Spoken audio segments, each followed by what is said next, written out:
திண்டுக்கல் தலப்பாக்கட்டி பிரியாணி பிடிக்காதவங்க யாருமே இருக்க முடியாது. இன்னைக்கு ஆதிரா ஜங்ஷனில் திண்டுக்கல் தலப்பாக்கட்டி பிரியாணி எப்படி செய்கிறதுன்றது தான் பார்க்க போகிறோம். இதோட சுவை உங்களுக்கு சொல்லவே வேணாம், நல்லாவே தெரியும்.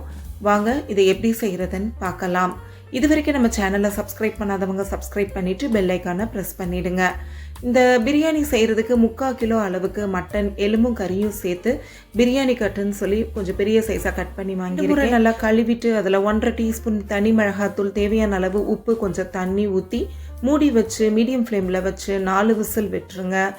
இப்போ தோசைக்கல்லில் நான் வீடியோவில் காமிக்கிற அளவுக்கு பட்டை சேர்த்துருக்கேன். இது 12 கிராம் பட்டை. இதோட ஒரு 8 ஏலக்காய், ஒரு 6-7 கிராம்பு, ஜாதிபத்திரி பூ பாதி மட்டும் எடுத்திருக்கேன். 2-3 துண்டு கல்பாசி, அதாவது கருப்பு பூ, ஒரு அன்னாசி பூ. இதை நல்லா லேசாக அந்த சூட்டில் வறுத்து விட்டுருங்க. கல் ரொம்பவும் சூடாகிடக்கூடாது. இப்போ 1 டேபிள் ஸ்பூன் அளவுக்கு சோம்பு சேர்த்து வறுத்து விட்டுருங்க. இதோட நாம் ஒரு பிரியாணி இலையும் சேர்த்துக்கலாம். அந்த சூட்லேயே அந்த இலை நல்லா ஃப்ரை ஆயிரும். இது லேசாக ஆரவும் நம்ம மிக்சி ஜாரில் இதை சேர்த்து நல்லா பவுடராக்கி அரைச்சி வச்சுக்கோங்க. இப்போது ஒரு மிதமான சூட்டில் இருக்கிற கொஞ்சம் தண்ணியில் 1 டேபிள் ஸ்பூன் கசகசா, ஒரு 10-15 முந்திரி பருப்பை ஒரு அரை மணி நேரம் ஊற வச்சுட்டு, அரை முடிக்கு கொஞ்சம் கம்மியான தேங்காய் சில்லை அதை சேர்த்து ஒன்றா அரைச்சிட்டு, ஒரு அரை டம்ளர் அளவுக்கு எக்ஸ்ட்ரா தண்ணி ஊற்றி பாலை நல்லா எடுத்து வச்சுக்கோங்க. இப்போது மிக்சி ஜாரில் 6-7 பச்சை மிளகாய், ஒரு ஃபுல் கை அளவுக்கு சின்ன வெங்காயத்தை சேர்த்துட்டு அதையும் நல்லா அரைச்சி தனியாக எடுத்து வச்சுக்கோங்க.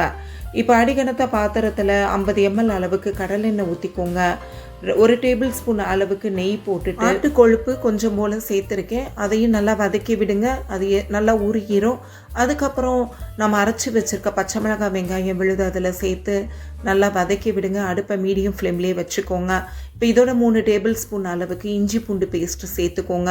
இஞ்சி பூண்டு பேஸ்ட் இல்லைன்னா ஒரு 75 கிராம் இஞ்சி, 75 கிராம் பூண்டு சேர்த்து அரைச்சி போட்டுக்கோங்க. இப்போது ஒரு ஃபுல் கை அளவுக்கு புதினாவை நல்லா கழுவிட்டு சின்ன சின்னதாக நறுக்கி போட்டிருக்கேன். அரை கை அளவுக்கு, அதாவது உள்ளங்கை அளவுக்கு கொத்தமல்லி தலைகளையும் பொடி பொடியாக நறுக்கி சேர்த்துருக்கேன். 3 பழுத்த தக்காளியை பொடி பொடியாக நறுக்கி சேர்த்து நல்லா வதக்குங்க. இதெல்லாம் ஓரளவு நல்லா வதங்கவும் நம்ம 3 டேபிள் ஸ்பூன் அளவுக்கு புளிக்காத கெட்டி தயிரை சேர்த்துக்கோங்க.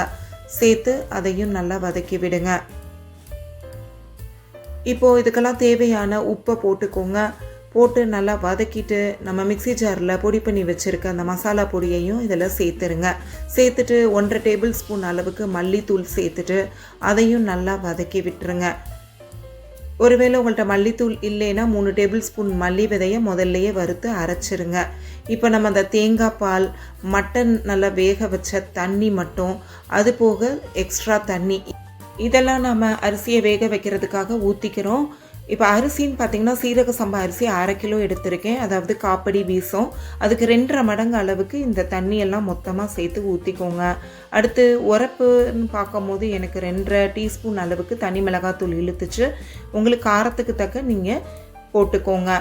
அதுக்கப்புறம் தண்ணி லேசாக நல்லா கொதிக்க ஆரம்பித்த உடனே 20 நிமிஷமாக கழுவி ஊற வச்சுருந்த சீரக சம்பா அரிசியை நீங்கள் அதை தண்ணியை நல்லா வடிச்சிட்டு அதில் போட்டுட்டு தேவையான அளவு உப்பு போட்டுக்கோங்க. உப்பு கொஞ்சம் போல் கூட தான் இருக்கணும். அப்போ தான் நம்மளுக்கு பிரியாணி கரெக்டாக வரும். அரை எலுமிச்சம்பழச்சாறை பிழிஞ்சு விட்டுட்டு எடுத்து வச்சுருந்த கறியை அது மேலே போட்டுட்டு உடையாமல் லைட்டாக கிளறி விடுங்க. இப்போ தம் போடுறதுக்காக தோசைக்கல்லை நான் அடுப்பில் ஒரு 10 நிமிஷமாக நல்லா சூடு பண்ணியிருக்கேன். அது மேலே இந்த பாத்திரத்தை எடுத்து வச்சுட்டு அடுப்பை சிறுத்தியில் வச்சுட்டு கிளறினீங்கன்னா இந்த மாதிரி அரிசி மேலே வரும்போது நீங்கள் வாழை இலை ஒன்று நல்லா கழுவிட்டு அது மேலே வச்சு மூடி போட்டு நல்லா வெயிட்டான கல் உரலை வச்சுக்கலாம். ஒரு 20 நிமிஷம் கழித்து நீங்கள் திறந்து பார்த்தீங்கன்னா உங்களுக்கு சூப்பரான பிரியாணி ரெடி. இது மேலே நீங்கள் நெய் வேணும்னா கொஞ்சம் போல் ஊற்றிக்கோங்க. பட் நான் ஊற்றலை. இதை அப்படியே ஒன்று போல் அடியிலேருந்து எடுத்து உடையாமல் கிளறி விடுங்க.